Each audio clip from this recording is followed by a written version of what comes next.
अस्सलाम वालेकुम स्टूडेंट्स। कैसे हैं? कल आप लोगों को पता है क्लास नहीं हुई, कुछ थोड़ी प्रॉब्लम थी, ठीक है।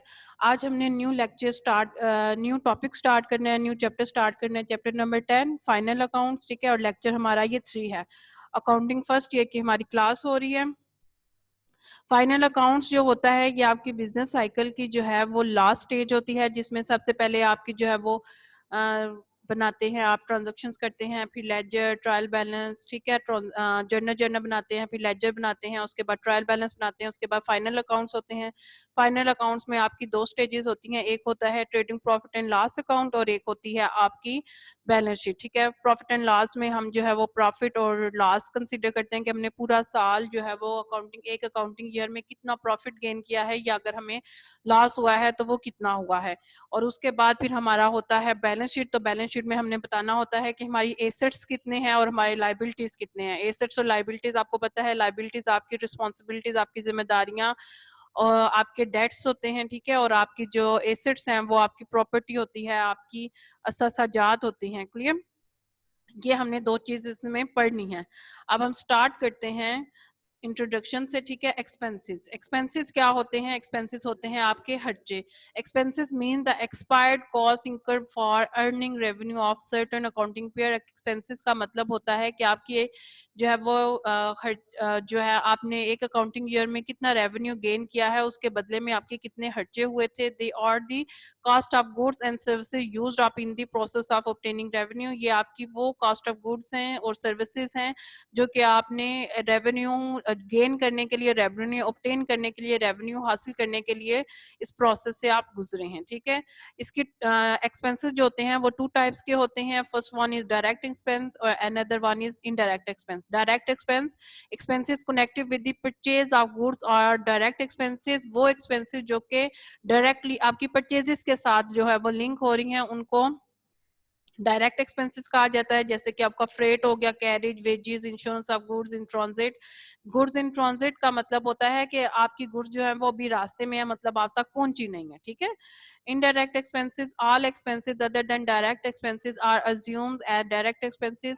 डायरेक्ट एक्सपेंसेस के अलावा जो आपके एक्सपेंसेस होते हैं उनको हम इनडायरेक्ट एक्सपेंसेस अज्यूम करते हैं या समझते हैं, ठीक है। Rent of building, legal charges, insurance of building, depreciation, etc. Next one is trading account. Trading account क्या होता है? जो हमने फाइनल अकाउंट्स में पढ़ना है, फर्स्ट वो ट्रेडिंग अकाउंट पढ़ना है, फिर final profit and loss account पढ़ना है, and then second part is balance sheet. Trading account क्या होता है? This shows the gross profit और gross loss of the business. आपने बिजनेस में ग्रॉस प्रॉफिट हासिल किया है या आपको लॉस हुआ है, ये आपका ट्रेडिंग अकाउंट होता है, profit and loss account. This shows the net profit and net loss of the business, ठीक है। इसमें आपको नेट प्रॉफिट शो होता है या नेट लॉस शो होता है। Then profit and loss appropriation account, this shows how the profit and loss of the business is distributed और डिस्पोज्ड ऑफ, ठीक है। इसका मतलब ये होता है कि आपने प्रॉफिट एंड लॉस जो बिजनेस में हासिल किया है वो किस तरह से डिस्ट्रीब्यूट किया है या किस तरह से आपने तकसीम किया है या डिस्पोज ऑफ किया है, निकाला है। This is not prepare in the sole tradership business. और हमारे पास तीन टाइप के बिजनेस होते हैं, sole tradership, partnership and joint stock company. तो हमारा जो सोल ट्रेडरशिप बिजनेस होता है उसमें हम sole proprietorship profit and loss appropriation account जो है वो नहीं बनाते। Clear? Next one is balance sheet. This disclose the financial position of business. Balance sheet का मतलब होता है कि आपके बिजनेस की फाइनेंशियल माशी हालत क्या है उसको आपने शो करना है, डिस्क्लोज ऑफ करना है, ठीक है। Next one is gross profit and gross loss. Gross profit is ascertained by deducting the cost of goods sold, all direct expenses, purchases, wages, etc. from sales. ठीक है। ग्रॉस प्रॉफिट जो कि हमने trading account में बनाना होता है, जिसमें हमने ग्रॉस प्रॉफिट या ग्रॉस लॉस शो करना होता है। तो उसका मतलब ये होता है कि ग्रॉस प्रॉफिट का मतलब ये है कि आपने कॉस्ट ऑफ गुड्स जो आपके डायरेक्ट एक्सपेंसेस है, जैसे कि परचेजेस एंड वेजेस वगैरह है, इन सब को आपने माइनस किया है, डिडक्ट किया है सेल्स में से, फ्रॉम सेल्स, ठीक है। एंड ग्रॉस प्रॉफिट का फॉर्मूला क्या होगा? Total sales minus all direct expenses, ठीक है। Gross profit is equal to total sales, आपकी सारी की सारी सेल्स, उसमें से आपने माइनस करने हैं तमाम अपने डायरेक्ट एक्सपेंसेस और cost of goods sold. Next one is net profit or net loss. It is ascertained by deducting all indirect expenses, the expenses incurred for running the business and selling the goods from the gross profit.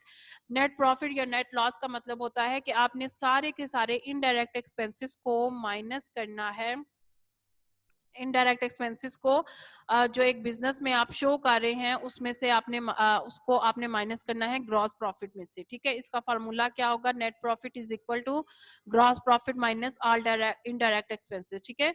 GP जो आपका आएगा, जो आपका gross profit आएगा, उसमें से आपने सारे के सारे इनडायरेक्ट एक्सपेंसेस को माइनस कर देंगे तो आपके पास नेट प्रॉफिट आ जाएगा।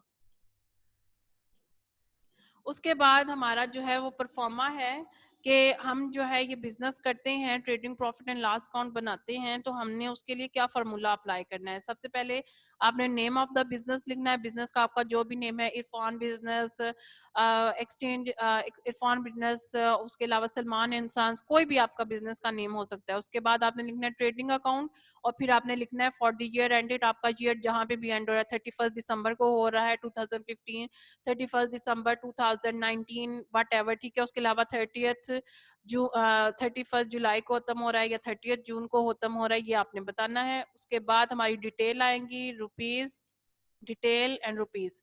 जो फर्स्ट कॉलम है वो आपका डेबिट कॉलम है, ठीक है, जो लेफ्ट साइड पे होगा, और जो सेकंड जो राइट साइड पे होगा वो आपका क्रेडिट कॉलम है, ठीक है। अब इसमें आपकी ओपनिंग स्टॉक आ जाते हैं, परचेजेस में से आपने लेस रिटर्न्स करने हैं, carriage inward, wages, insurance in transit, custom duty, clearing charges, freight inward, transportation inward, royalty, dock charges, coal, gas, motive power, oil, water, ये सारी आपकी जो है डायरेक्ट एक्सपेंसेस हैं, ठीक है। अगर हम राइट साइड पे आ जाए तो वहां पे आपकी सेल्स एंड सेल्स में से हमने सेल्स रिटर्न माइनस करने हैं, और आउटर कॉलम में इनका रिजल्ट लिखना है, क्लोजिंग स्टॉक, और फिर इसमें से आपका जो है वो इन सारों को जब आप टोटल करेंगे तो टोटल में से आपने डेबिट साइड माइनस करेंगे, सारे डायरेक्ट एक्सपेंसेस माइनस करेंगे तो आपके पास ग्रॉस प्रॉफिट आ जाएगा। लेकिन अगर ऐसे नहीं होता, आपका जो है वो डेबिट साइड इंक्रीज कर रही है तो क्रेडिट साइड डिक्रीज कर रही है, तो फिर आपका ग्रॉस लॉस आएगा। ये मैं अभी आपको जस्ट परफॉर्मा बता रही हूँ, इन सारों की डिटेल में अभी आपको बताऊंगी कि क्या क्या चीजें होती हैं, ठीक है।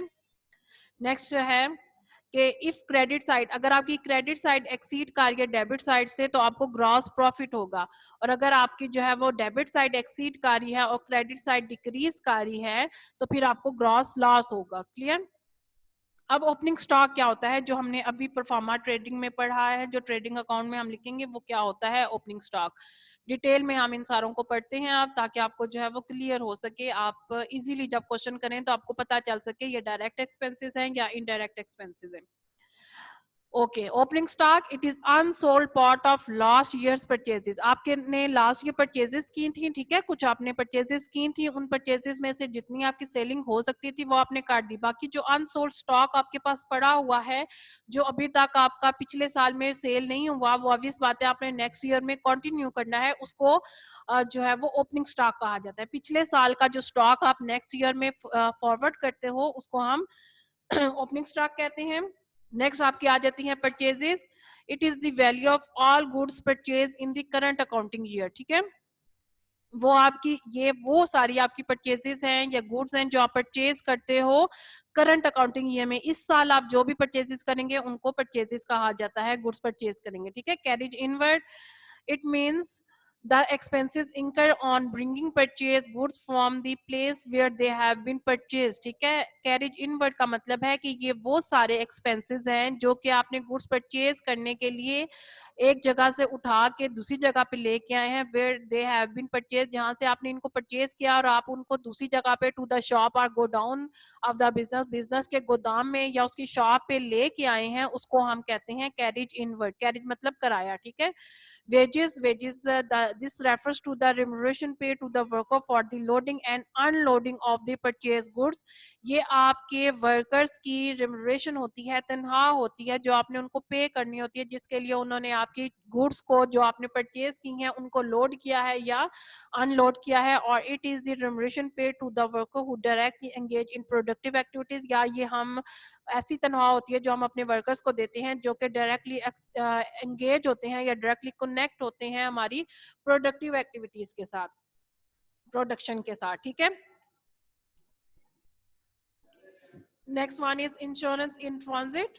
इंश्योरेंस इन ट्रांजिट, ट्रांजिट का मतलब होता है कि रास्ते में, ठीक है। While bringing good from outside, जब आप गुड्स को आउटसाइड से लेके आ रहते हैं या दूसरी जगह से लेके आ रहते हैं, दे मे बी डिस्ट्रॉयड और स्टोलन इन ट्रांजिट, वो रास्ते में या तो खराब हो सकती हैं या गिर जाती हैं या चोरी हो जाती हैं। सच लॉस में बी इंश्योर्ड अगेंस्ट, इसलिए ऐसे लॉसेस को आपने इंश्योर्ड करना होता है, इंश्योरेंस करानी होती है ताकि आपका लॉस जो है वो कवर अप हो सके। क्लियर।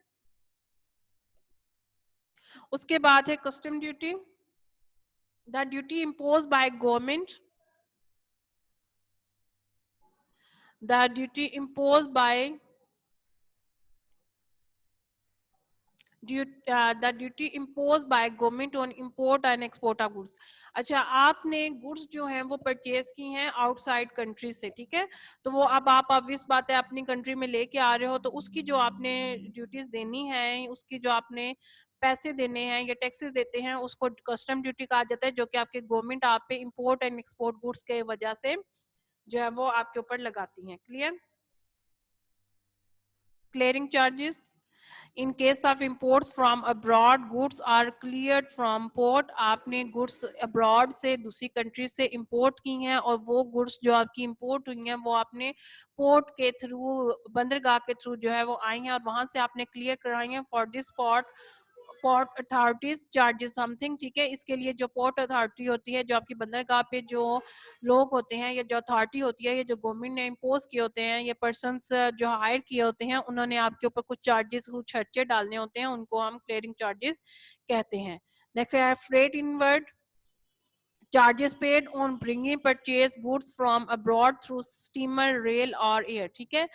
फ्रेट इनवर्ड का मतलब होता है कि गुड्स आपने परचेज की हैं दूसरी कंट्री से, ठीक है, और वो आपने जो है वो स्टीमर, कश्ती के थ्रू लेके आए हैं, रेलगाड़ी के थ्रू लेके आए हैं, एरोप्लेन के थ्रू लेके आए हैं, तो उसके जो आपने चार्जेस पे किए हैं, किराया वगैरह, तो उसको हम फ्रेट इनवर्ड कहते हैं। Excise duty on goods manufacture, duty impose by government on goods manufacture with in the country, आप जो चीज मैन्युफैक्चर करते हैं अपने ही कंट्री में और आपकी कंट्री की जो गवर्नमेंट है उस वो आपके ऊपर कुछ ड्यूटी इम्पोज कर देती है, कुछ ड्यूटीज, कुछ टैक्सेस वगैरह आपके ऊपर लगा देती है, उसको बोला जाता है excise duty. Clear. Royalty. In a word, royalty means rent. A manufacturer has to pay such rent when he acquires the right to produce an article. Royalty जो होता है वो एक रेंट है जो कि एक मैन्युफैक्चरर ने पे करना होता है जब वो एक नई चीज को प्रोड्यूस करने का राइट रखता है या उस राइट को यूज करता है। Clear. Dock charges, these are the dues imposed on ships and their cargoes when they are unloaded on the port। आपकी डॉक चार्जेस का मतलब होता है कि आपने जो है ये जो ड्यूज हैं या ये जो चार्जेस हैं या ये जो टैक्स है ये इम्पोज किया जाता है शिप के ऊपर या फिर कार्गो जो लोग करते हैं या शिप वाले जो कार्गो करते हैं उनके ऊपर किया जाता है जब उन्होंने बंदरगाह से वो गुड्स जो हैं वो जो चीजें हैं उनको अनलोड करना होता है। coal, coke, fuel, gas, oil, motive, etc. These items of expenditure being connected with production of goods। ये वो items हैं, आपका कोयला हो गया, फ्यूल हो गया, gas, oil, water, motive power वगैरह, ये सारी चीजें जो होते हैं जब आप चीज को कोई भी चीज प्रोड्यूस कर रहे होते हैं फैक्ट्री में, तो ये सारी चीजें कहीं ना कहीं आपकी यूज होती हैं, तो ये प्रोडक्शन गुड्स के साथ कनेक्ट होती हैं, इसलिए इन एक्सपेंडिचर्स को हम जो है वो डायरेक्ट एक्सपेंसेस में कंसीडर करते हैं क्योंकि ये डायरेक्टली प्रोडक्शन से रिलेट कर रही होती हैं। Octroi duty, this is the duty which is imposed by the municipal committee when the goods purchase enters in territory। ठीक है, ये वो ड्यूटी है जो कि म्यूनिसिपल कमेटी की तरफ से आपके ऊपर इम्पोज होती है जब आप गुड्स परचेज करते हैं, किसी भी इलाके में परचेज करने के लिए एंटर होते हैं। So when the goods are purchase from another city this duty has to be paid. जब आप दूसरी कंट्री से, जब आप दूसरी सिटी से कोई चीज परचेज करते हो तो उसके लिए आपको जो ड्यूटी पे करनी पड़ती है उसको ऑक्ट्रॉय ड्यूटी कहा जाता है। ठीक है, जो कि म्यूनिसिपल अथॉरिटी वाले आपके ऊपर इम्पोज करते हैं। Consumable store, these are the expenses incur to keep the machine in right condition. ठीक है, ये वो एक्सपेंसेस हैं जो कि आपकी मशीन को सही कंडीशन में चलने के काम आती हैं। And includes engine oil, soft soap, cotton waste, oil grease and waste consume in factory, ठीक है। आपका इंजन ऑयल हो जाता है, सोप्स हो जाते हैं, कॉटन वेस्ट आप करते हैं, ऑयल ग्रीसिंग वगैरह होती है, ये सारी चीजें आपकी कंज्यूमेबल स्टोर्स में आ जाती हैं, ठीक है। अच्छा, अब ये तो हमने जो अभी तक पढ़ा है वो हमने डायरेक्ट एक्सपेंसेस पढ़े हैं जो कि डेबिट साइड पे ट्रेडिंग अकाउंट के आते हैं। अब हम पढ़ने लगे हैं क्रेडिट साइड पे जो हमारी रेवेन्यूज होते हैं जो कि ट्रेडिंग अकाउंट में क्रेडिट साइड पे आते हैं। उनमें सबसे पहले आ जाती है sales. It is the duty of all goods sold during the current accounting year. ये वो सारे गुड्स हैं जो कि आप एक करंट अकाउंटिंग ईयर में, एक अकाउंटिंग ईयर में जो है सेल आउट करने के बाद अमाउंट रिसीव करते हैं, and it is available from the sales account in the ledger. ये लेजर से, सेल्स अकाउंट से हम हासिल करते हैं। It is a main source of revenue in business which deals in goods. और ये आपकी मेन सोर्सेज होती हैं रेवेन्यू के लिए, आपकी आमदनी का ये मेन सोर्स होता है। अगर आपने जो गुड्स परचेज किए उनको जब तक आप सेल नहीं करेंगे आपको कोई फायदा नहीं है उस गुड्स को परचेज करने का, ठीक है। Next one is closing stock. It indicates the value of goods laying unsold at the end of current accounting year.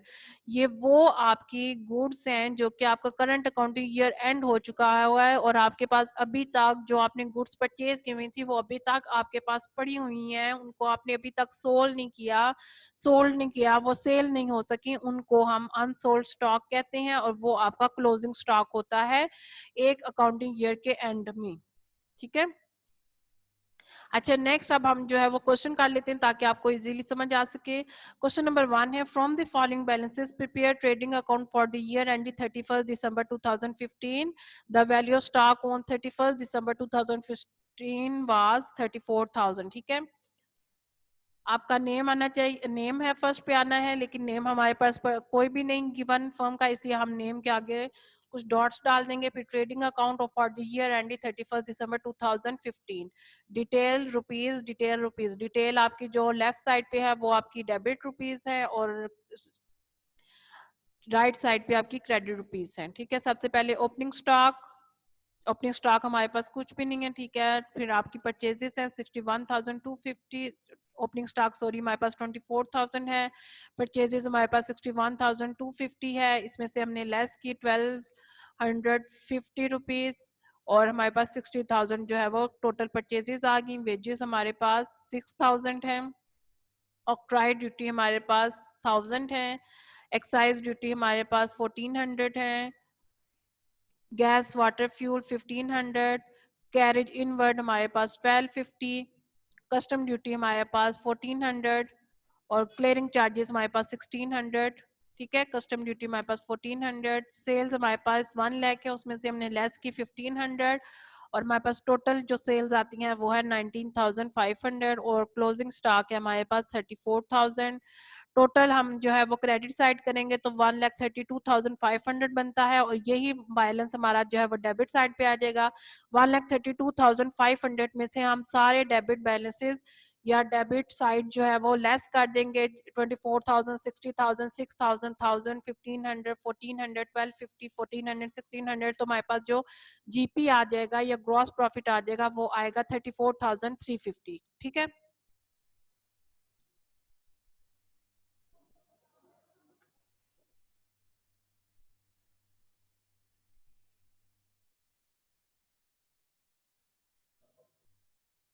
Clear बेटा, ये समझ आ गई?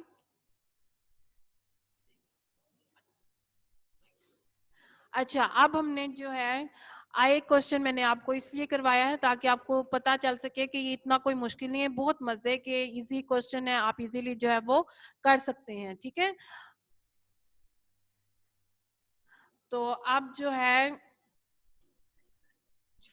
मैं आपको दोबारा से जो है ये बता देती हूँ, आगे हम आज नहीं पढ़ेंगे इसलिए क्योंकि बहुत ज़्यादा आपके पास हो जाएगा। एक नया चैप्टर हमने स्टार्ट किया, आपके लिए मसला ना हो इस वजह से हम इसको रिपीट कर लेते हैं ताकि आपके लिए मसला ना हो, ठीक है, थोड़ा आपको समझ आ सके। एक्सपेंसेस क्या होते हैं? एक्सपेंसेस होते हैं आपके हटे जो एक आप अकाउंटिंग ईयर में आप करते हैं और जिसके लिए आप सर्विसेज या गुड्स वगैरह जो है वो एक्वायर करते हैं। और अगर आपको कोई क्वेश्चन है, आप कोई क्वेश्चन करना चाहते हैं तो वो भी आप जो है मुझसे कर सकते हैं अभी, ठीक है। क्वेश्चन जो है वो मुझसे पूछ सकते हैं। उसके बाद आपके पास आज हमारे पास आ जाती हैं एक्सपेंसेस हमारे 2 टाइप्स के हैं। 2 टाइप्स के, एक आ जाता है हमारे पास डायरेक्ट एक्सपेंसेस और एक आ जाती हैं हमारे पास इनडायरेक्ट एक्सपेंसेस। डायरेक्ट एक्सपेंसेस वो होती हैं जो डायरेक्टली आपकी जो है वो प्रोडक्शन के साथ या डायरेक्टली आपकी परचेजेस के साथ रिलेट होती हैं, कनेक्ट होती हैं, उनको हम डायरेक्ट एक्सपेंसेस कहते हैं, जिसमें आपका फ्रेट आ जाता है, कैरेज आ जाता है, wages, insurance of goods in transit, etc. Indirect expenses आपके पास वो सारे एक्सपेंसेस जो कि डायरेक्ट एक्सपेंसेस के अलावा होते हैं, उनको इनडायरेक्ट एक्सपेंसेस कहा जाता है। Rent of building, legal charges, insurance of building, depreciation, salaries, ठीक है, ये सारी चीजें।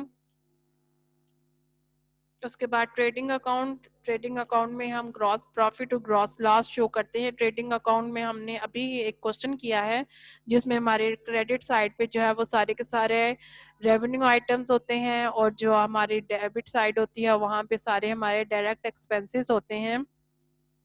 रेवेन्यू आइटम्स में से सेल्स और क्लोजिंग स्टॉक ही होते हैं, ठीक है। क्लोजिंग स्टॉक और सेल्स हम प्लस करते हैं और उसमें से हम सारे के सारे डायरेक्ट एक्सपेंसेस को माइनस करते हैं, तो हमारे पास जीपी आ जाता है, ग्रॉस प्रॉफिट। लेकिन अगर हमारी जो है वो क्रेडिट साइड जो है वो हायर ना हो या ज़्यादा ना हो और डेबिट साइड हमारी ज़्यादा हो, एक्सपेंसेस हमारे ज़्यादा हो और हमारी आमदनी कम हो, तो फिर वो हमारा लॉस बन जाता है, उसको हम बोलते हैं जी लॉस या जी ग्रॉस लॉस, ठीक है। उसके बाद प्रॉफिट एंड लॉस अकाउंट आ जाता है। प्रॉफिट एंड लॉस अकाउंट में हमने नेट प्रॉफिट या नेट लॉस शो करना है, वो हम इंशाल्लाह कल क्वेश्चन करेंगे तो आपको ज़्यादा समझ आएगा। उसमें भी हमने क्या करना होता है, ट्रेडिंग अकाउंट बनाते हैं, उससे हमारा जीपी आता है या ग्रॉस लॉस आता है, ठीक है। जीपी को हम कैरी फॉरवर्ड करते हैं उसमें रेवेन्यू साइड पे, क्रेडिट साइड पे, और फिर उसमें से हमारे जितने भी रेवेन्यूज होते हैं, हमारी जितनी भी इनकम्स होती हैं, उन सबको ऐड करते हैं और उसमें से हम डायरेक्ट इनडायरेक्ट एक्सपेंसेस जो होते हैं वो सब हम माइनस करते हैं। जब इनडायरेक्ट एक्सपेंसेस सारे के सारे माइनस होते हैं तो जो हमारे पास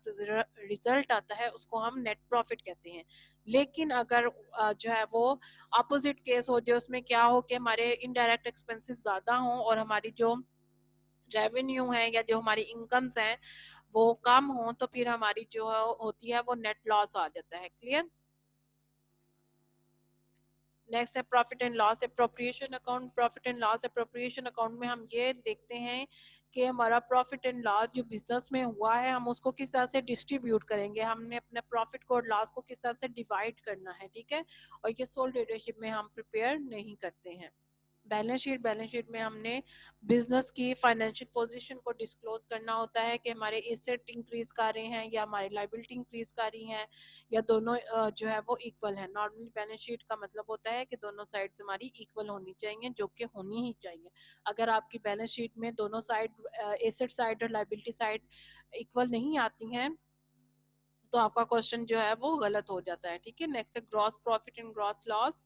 तो ग्रॉस प्रॉफिट के लिए हमने क्या करना होता है, ग्रॉस प्रॉफिट के लिए हमने कॉस्ट ऑफ गुड्स सोल्ड को माइनस करना होता है सेल्स में से, ठीक है। टोटल सेल्स हमारी जितनी भी हुई हुई हैं उसमें से हमने सारे के सारे डायरेक्ट एक्सपेंसेस को, कॉस्ट ऑफ गुड्स भी उनको कहते हैं, डायरेक्ट एक्सपेंसेस या कॉस्ट ऑफ गुड्स सोल्ड में से को माइनस करना होता है टोटल सेल्स में से, तो हमारे पास आ जाता है ग्रॉस प्रॉफिट, ठीक है। नेट लॉस है, नेट लॉस के लिए हमारे पास जो है वो सारे के सारे इनडायरेक्ट एक्सपेंसेस को हमने ग्रॉस प्रॉफिट में से माइनस करना होता है और net profit is equal to gross profit minus all indirect expenses.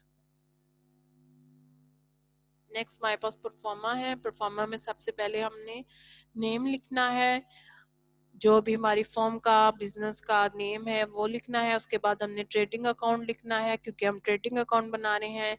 उसके बाद हमने जो है वो बताना है कि हमारा ईयर जो है वो एंड हो रहा है 31 दिसंबर को हो रहा है या 30 जून को हो रहा है, ठीक है। ये हम अपना अपना अकाउंटिंग ईयर स्टार्टिंग का टाइम होता है कि आप जो है वो 1 जनवरी को स्टार्ट कर रहे हैं या आप 31 जुलाई या फिर आप 1 जुलाई को स्टार्ट कर रहे हैं, ठीक है।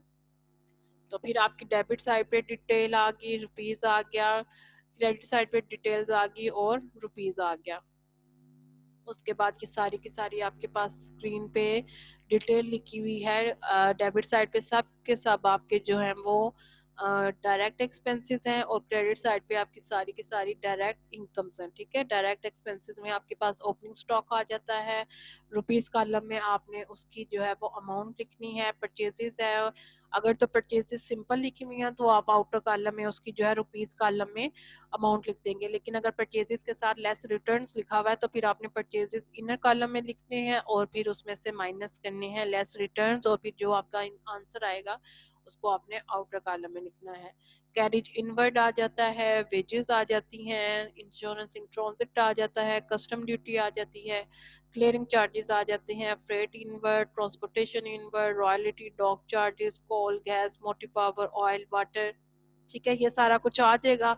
उसके बाद हमने जो है वो क्रेडिट साइड पे आ जाना है, वहाँ पे हमने सेल्स लिखनी है। अगर तो सिर्फ हमारे पास सेल्स हैं तो हम आउटर कॉलम में रुपीस कॉलम के नीचे लिखेंगे, लेकिन अगर सेल्स के साथ सेल्स रिटर्न भी है तो इनर कॉलम में सेल्स रिटर्न लिख के माइनस में जो अमाउंट आएगी हमारी वो हम जो है वो आउटर कॉलम में लिख देंगे, क्लोजिंग स्टॉक। और उसके बाद हमने इन सबको टोटल करना है, टोटल के बाद हमारा जो है वो डायरेक्ट एक्सपेंसेस हम सारे माइनस करेंगे तो ग्रॉस प्रॉफिट आ जाएगा। लेकिन अगर हमारी डेबिट साइड ओपनिंग स्टॉक वाली साइड जो है वो इंक्रीज कर रही है तो हमने उसको जो है वो टोटल करना है, उस टोटल में से सारे डायरेक्ट इनकम्स हमने सेल्स वाली माइनस करनी है और हमारे पास ग्रॉस लॉस आ जाएगा। ठीक है, जो कि मतलब है उसका कि हमारे बिजनेस को लॉस हुआ है। उसके बाद आ जाता है इफ क्रेडिट साइड एक्सीड, जो कि मैं आपको बता चुकी हूँ, अगर हमारी क्रेडिट साइड एक्सीड कर जाती है तो डेबिट साइड से तो हमें ग्रॉस प्रॉफिट होता है, और अगर हमारी डेबिट साइड एक्सीड करती है क्रेडिट साइड से तो हमारे पास ग्रॉस लॉस आ जाएगा। ठीक है, ओपनिंग स्टॉक क्या होता है, जो हमारे पास परचेजेस हैं लास्ट ईयर की पड़ी हुई जो कि अनसोल्ड है, हमने अभी तक सेल नहीं की है और हमारा साल खत्म हो गया था, वो हम नेक्स्ट ईयर में कैरी फॉरवर्ड कर रहे हैं, उसको हम बोलेंगे अनसोल्ड स्टॉक या सॉरी हम उसको बोलेंगे ओपनिंग स्टॉक। ठीक है, नेक्स्ट आ जाती हैं परचेजेस। परचेजेस में हमारी जो है करंट अकाउंटिंग ईयर में हमने जो गुड्स परचेज की हैं उनको हम परचेजेस बोलते हैं।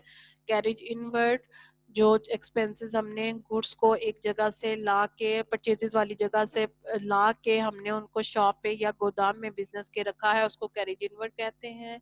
वेजेस, आपकी जो रिम्यूनरेशन आपने वर्कर्स को गुड्स को लोड करने के लिए या अनलोड करने के लिए दी हैं उनको वेजेस कहा जाता है। इंश्योरेंस इन ट्रांजिट, आपने जो है वो गुड्स जो हैं वो दूसरी जगह से परचेज की हैं या परचेज करके आप लेके आए हैं और वो रास्ते में डिस्ट्रॉय हो गई हैं या चोरी हो गई हैं तो उनको ऐसे लॉस को हम इंश्योर करने के लिए इंश्योरेंस इन ट्रांजिट होता है। कस्टम ड्यूटी, जो ड्यूटी हमारी गवर्नमेंट इंपोर्ट और एक्सपोर्ट गुड्स के ऊपर इम्पोज करती है उसको कस्टम ड्यूटी कहा जाता है। क्लियरिंग चार्जेस क्या होते हैं कि जब हमने जो गुड्स हमने बाहर से इंपोर्ट की होती हैं और वो हमने पोर्ट पे बंदरगाह पे क्लियर करवानी होती हैं, उनको पोर्ट अथॉरिटी ने जो चार्जेस पे करवाने होते हैं हमसे या हमसे जो चार्जेस लेते हैं उनको क्लियरिंग चार्जेस कहा जाता है। फ्रेट इनवर्ट फ्रेट इनवर्ट होता है कि कुछ चार्जेस जो हमारे हम अब्रॉड से चीज़ें मंगवाते हैं स्टीमर के थ्रू, रेल के थ्रू या एयर के थ्रू, ठीक है, एरोप्लेन वगैरह के थ्रू, तो उनको जो हम चीज़ें परचेज करने के बाद लेके आते हैं वो चार्जेस हमने जो पे करने होते हैं उनको फ्रेट इनवर्ट कहते हैं। उसके बाद है excise duty on goods manufacture, आपने जो गुड्स मैन्युफैक्चर किए उन पे एक्साइज ड्यूटी देनी है। जो आप अपने ही मुल्क में चीज़ बनाते हैं और चीज़ को मैन्युफैक्चर करने के लिए गवर्नमेंट की तरफ से जो ड्यूटी या जो टैक्सेस वगैरह आप पे इम्पोज किए जाते हैं उनको एक्साइज ड्यूटी कहा जाता है। नेक्स्ट रॉयल्टी, रॉयल्टी जो होता है वो रेंट होता है, उसका मतलब ये होता है कि मैन्युफैक्चर ने वो रेंट पे करना है क्योंकि उसने प्रोडक्शन किया या प्रोडक्शन का राइट लिया है एक्वायर करने का। डॉक चार्जेस, आपने जो आपके ऊपर जो these are the dues impose on ships and cargo, या शिप पे जो है ये ड्यूटीज इम्पोज की जाती हैं या ड्यूज या चार्जेस वगैरह पे करने होते हैं आपने जो बंदरगाह पे चीज़ों को अनलोड किया हुआ है। ठीक है, उसके बाद है कोल, फ्यूल, गैस, ऑयल, मोटिव, ये आप जो भी चीज़ को प्रोडक्शन में यूज़ करते हैं, जो भी आप प्रोडक्शन कर रहे होते हैं उसमें आपका कोयला वगैरह, गैस, ऑयल, वाटर, फ्यूल वगैरह, ये सब चीज़ें कहीं ना कहीं थोड़ी बहुत यूज़ होती हैं क्योंकि ये डायरेक्टली आपकी प्रोडक्शन से लिंक आ रही थी, इसलिए इनको डायरेक्ट एक्सपेंसेस कहा जाता है। ऑक्ट्रॉय ड्यूटी म्यूनसिपल कमेटी आपके ऊपर जो ड्यूटी इम्पोज करती है गुड्स परचेज करने के लिए, आप जब किसी दूसरे इलाके में या दूसरी सिटी में जाते हैं, म्यूनसिपल कमेटी आपके ऊपर जो ड्यूटीज इम्पोज करती हैं उनको बोला जाता है octroi duty. Consumable stores, these are the expenses incur to keep the machine, आपकी जो मशीन है उसको वर्किंग कंडीशन में रखने के लिए या ठीक कंडीशन में रखने के लिए जो एक्सपेंसेस किए जाते हैं उनको कंज्यूमेबल स्टोर्स कहा जाता है, जिसमें आप इंजन ऑयल भी डालते हैं, कॉटन बेस वगैरह, सोप वगैरह या ऑयल ग्रीसिंग वगैरह यूज़ करते हैं। ठीक है। क्रेडिट साइड पे जो आपकी चीज़ें आती हैं वो आती हैं सेल्स। सेल्स क्या होती हैं? जो आप करंट अकाउंटिंग ईयर में गुड्स को सोल्ड करते हैं, जो चीज़ें आप बेचते हैं उनको सेल्स कहा जाता है। क्लोजिंग स्टॉक, जो आपने करंट अकाउंटिंग ईयर में आपका गुड्स सोल्ड नहीं हुए, अनसोल्ड स्टॉक पड़ा हुआ है, वो आपका इस साल का क्लोजिंग स्टॉक है क्योंकि वो आपकी सेल्स नहीं हुई है। ठीक है। क्वेश्चन फिर आ जाता है, उसमें आपने नेम पहले लिखना है, फिर ट्रेडिंग अकाउंट लिखना है और उसके बाद आपने बताना है for the year ended on 31 December 2015 detail rupees debit side और detail rupees credit side. Opening stock आपका 24,000 है, उसके बाद आपकी परचेजेस हैं 61,250, उसमें से आपने लेस किए 1,250 और आउटर कॉलम में आपके पास आंसर आ गया 60,000। देन वेजेस हैं आपके पास 6,000, ऑक्ट्रॉय ड्यूटी है आपके पास 1,000, एक्साइज ड्यूटी है आपके पास 1,400, गैस वाटर फ्यूल आपके पास 1,500, कैरेज आपके पास 1,250, कस्टम ड्यूटी आपके पास 1,400, क्लियरिंग चार्जेस आपके पास 1,600, सेल्स आपके पास 1 लाख, उसमें से आपने लेस की सेल्स रिटर्न 1,500 और आउटर कॉलम में आपके पास आंसर आ गया 19,500। क्लोजिंग स्टॉक आपके पास आ जाता है 34,000 और इन सब को हमने टोटल किया क्योंकि क्रेडिट साइड हमें ज़्यादा लग रही है इसलिए हमने क्रेडिट साइड को प्लस किया। दो ही आइटम्स है हमारे पास, सेल्स और क्लोजिंग स्टॉक, इन दोनों को प्लस किया तो 1,32,500 हमारे पास आता है। यही हमारा टोटल है, तो हमने इसी को हमने डेबिट साइड पे भी लिखना है 1,32,500 और इसमें से सारों में से हमने जो है वो सारी की सारी जो डेबिट साइड के हमारे एक्सपेंसेस हैं 24,000, 60,000, 6,000, 1,000, 1,500, 1,400, 1,250, 1,400, 1,600, ये हमने सब माइनस किए 1,32,500 में से, तो हमारे पास जो आंसर आया वो ग्रॉस प्रॉफिट बनता है और वो है 34,350। क्लियर? अब आप के पास कोई भी क्वेश्चन है तो आप मुझसे जो है वो क्वेश्चन कर सकते हैं।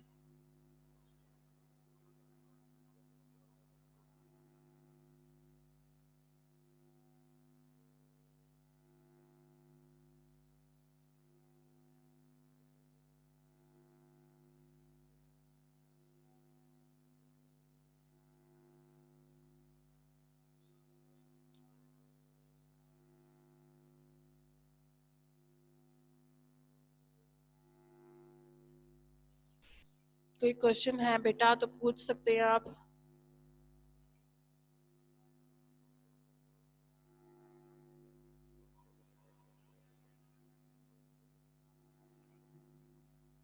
बेटा सब क्लियर हो गया है? अगर कोई क्वेश्चन है तो पूछ लें।